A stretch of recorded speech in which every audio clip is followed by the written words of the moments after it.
what is empathy? In short, empathy is all the skills that we have that allow us to understand each other.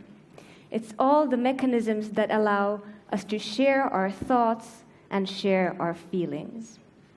In the field of neuroscience, empathy is typically divided into 3 separate skills that are supported by different brain mechanisms.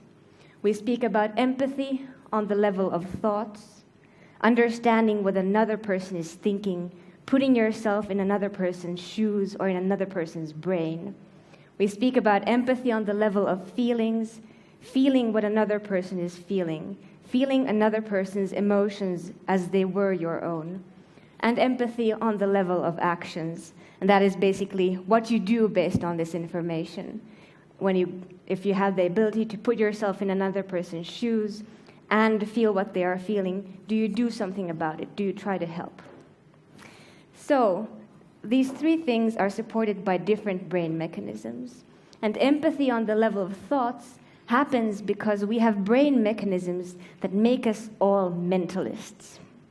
There is a network in the brain, it's called the mentalizing network, that is active when we think about our own thoughts, for example, our memories, when we think ahead and think about the future or plan the future, as well as when we think about the thoughts of others.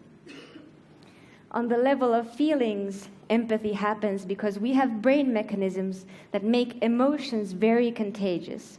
It's very easy to catch the emotions of another person.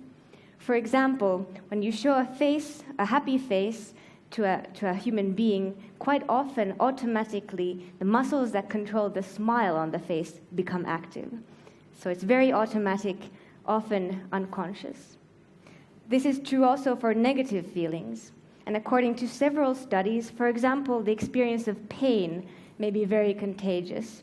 And there are studies that show that the same brain areas are active when you yourself get hurt as when you see your friend getting hurt.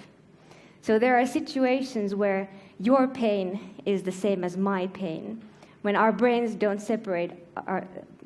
create a division between you and I. And I think that's a very beautiful finding in the field of science.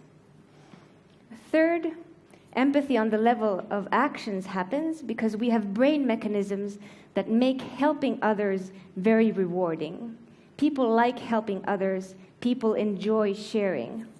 For example, there was a study where people were asked to play a game inside a brain scanner, and they were rewarded for playing the game. According to the results of the brain scan, however, the areas that are responsible for experiencing pleasure and reward were a lot more active when a friend was rewarded too. So this is the neural basis of empathy. It's all these mechanisms we have that allow us to put ourselves in another person's shoes, feel what other people are feeling.